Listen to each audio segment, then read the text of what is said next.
What is going on, everybody? Welcome back to the Cosmic Wonder. It's been a little bit, but we have a new Jonathan Majors update that gives us a little bit of hope that Jonathan Majors is going to remain Kang the Conqueror in the MCU, provided he is innocent and wins his court case. Now, if you're not aware, Jonathan Majors, Creed 3 star and Ant-Man and the Wasp Quantumania star who plays Kang the Conqueror in the Marvel Cinematic Universe, was arrested a few months ago on accounts of assault against his now ex-girlfriend, his girlfriend at that time. Since he was arrested, his lawyer and himself have stated that he is completely innocent in this situation and he, in fact, is the victim of the whole thing. Now, after he was arrested, he was released not too long after and is now facing several charges of assault against his ex-girlfriend. The first date for the trial has already begun. Jonathan Majors appeared in person, and his lawyer stated that they thought the court was going to dismiss the case based off of all of the evidence that they provided to the court. Now, we'll talk more about this in a bit, but first let's go over his standing with Marvel Studios. Jonathan Majors was set to be the big bad, the next Thanos of the entire MCU for the next couple of phases, Phase 5 and Phase 6. That was it. He is the big bad of the multiverse saga. However, since Jonathan Majors was arrested and these charges are being held against him, he has lost a lot. He's lost some acting roles, his management company and his PR company both dropped him. He's been dropped from promotions and some commercials that he's been doing. And as you can imagine, right now, his career has come to a halt. And right now, a lot of people are looking at Marvel Studios, wondering what they are going to do with Jonathan Majors portraying Kang the Conqueror in the MCU. Are they going to replace him as Kang the Conqueror, bring in another actor to play the role of Kang the Conqueror, even though we already got that Ant-Man and the Wasp post-credit scene where we saw over 1,000 Jonathan Majors playing 1,000 different variants of Kang the Conqueror. But nevertheless, if Jonathan Majors is found as guilty, Marvel Studios might not really have a choice but to replace him as Kang the Conqueror or pivot away from Kang the Conqueror being so important in the multiverse saga. That may sound like it's a pretty crazy idea. However, we recently learned about a month ago that Kang originally wasn't the primary focus of the multiverse saga, but when Marvel Studios saw Jonathan Majors portray He Who Remains and then Kang in Ant-Man and the Wasp Quantumania, they decided to center the multiverse saga around him and make him the absolute big bad villain, having him appear in many different movies and possible series. So it wasn't originally Marvel Studios' plan to have Kang be such a big factor of the multiverse saga. They could revert back to that. Although I would argue now that we have the title of Avengers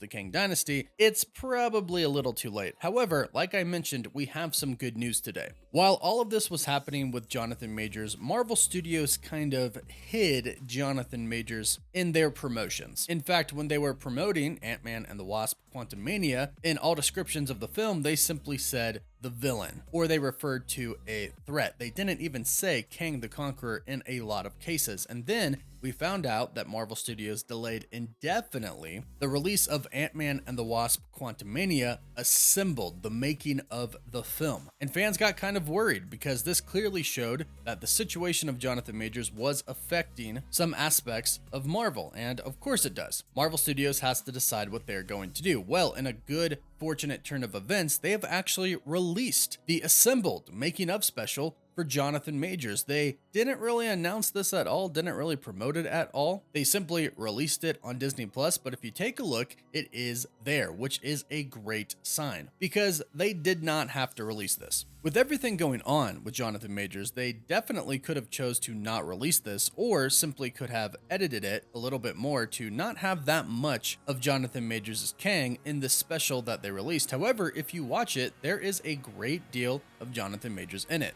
And even the description actually speaks highly of Jonathan Majors, and again, before, his name wasn't to be found anywhere except for the credits because they rightfully had to give him credit as the actor that plays Kang the Conqueror. But check out what they had to say with him. The description, of course, is Assembled, the making of Ant-Man and the Wasp Quantumania. The description is pretty long. Of course, it talks about talking to the cast and crew, looking at interviews, behind the scene footage, etc., talking to Paul Rudd, Evangeline Lilly, the rest of the cast, Corey Stolas Modoc, but then it says this. But of course, when it comes to baddies, the main attraction is none other than Kang the Conqueror. Heavyweight performer Jonathan Majors opens up about the unique processes he used to fully embody Marvel Studios' next monstrous adversary. All of this and more await viewers in Assembled, the making of Ant-Man and the Wasp Quantumania. That is some pretty high praise from a studio that really wasn't mentioning his name before or promoting their new villain after everything happened with Jonathan Majors. This could possibly mean that things are turning around for Jonathan Majors and could be a great indicator that Marvel Studios does in fact want to keep him as Kang the Conqueror. In fact, I know they want to keep him if he is proven innocent, because if he's proven innocent, there's no reason to punish him for anything. A lot of people and companies have already done that before hearing the entire story, and a lot of evidence has come out since he was arrested. And I think the fact that Jonathan Majors has provided such a large amount of evidence in his favor to prove him innocent is why right now Marvel Studios is okay releasing the assembled making of Ant-Man and the Wasp: Quantumania, and has held off about making any type of rash decision about firing Jonathan Majors and replacing Kang the Conqueror until the court actually rules. Because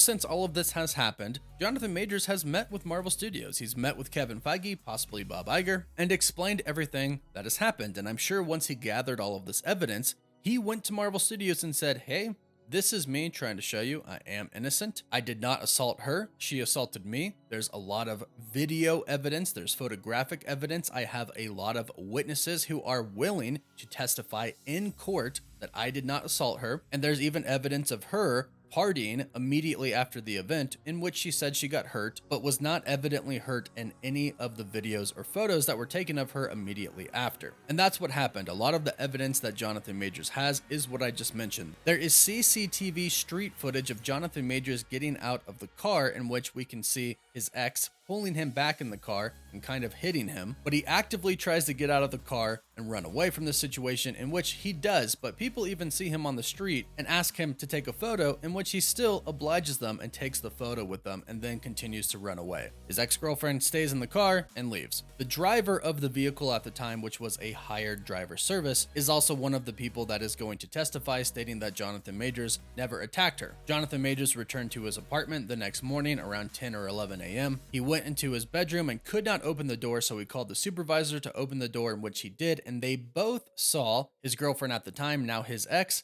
passed out drunk, half naked, in his closet. Then Jonathan Majors himself called the police, and when the police showed up, since everything was the way it was, she was seemingly injured, they arrested Jonathan Majors. However, the police were wearing body cams, and in the body cam, you can hear her say, "How did I get hurt?" She herself didn't even remember at the time, and it is said that some of the policemen there coached her to say that it was Jonathan Majors that assaulted her. This footage has not been released to the public yet, but according to his lawyer and the evidence they have provided to the court, that is what happened. So I would like to say that Jonathan Majors and his team took all of this evidence, all of this footage, the photos, everything they have, the witness testimonies, everything, and showed it to Marvel Studios and said, hey, this is me trying to prove my innocence. Please don't make any decision until the court makes a decision, because I would love to remain Kang the Conqueror. Well, of course he would. And who knows what's going to happen, but like I mentioned, he does have a lot of evidence in his favor. So much evidence that his lawyer thought they were going to throw out the case, dismiss it, and simply state that Jonathan Majors is innocent, but they are going to court. The next court date is August 3rd, so if we hear anything in the meantime, we'll be sure to do an update. So don't forget to subscribe and hit that notification bell so you can stay up to date on this situation and, of course, the Marvel Cinematic Universe. Please give the video a like, and don't forget to subscribe and leave a comment so you can enter our giveaway for a chance to win an Xbox Series X, a PS5, some Marvel Legends items, or some DC items. We pick a winner at the end of each month, and the winner gets to pick one item. You can also check us out on Patreon. You can check out our website and Discord server, and of course you can follow us on Instagram and Twitter. And as always, thank you all so much for watching. Woof woof.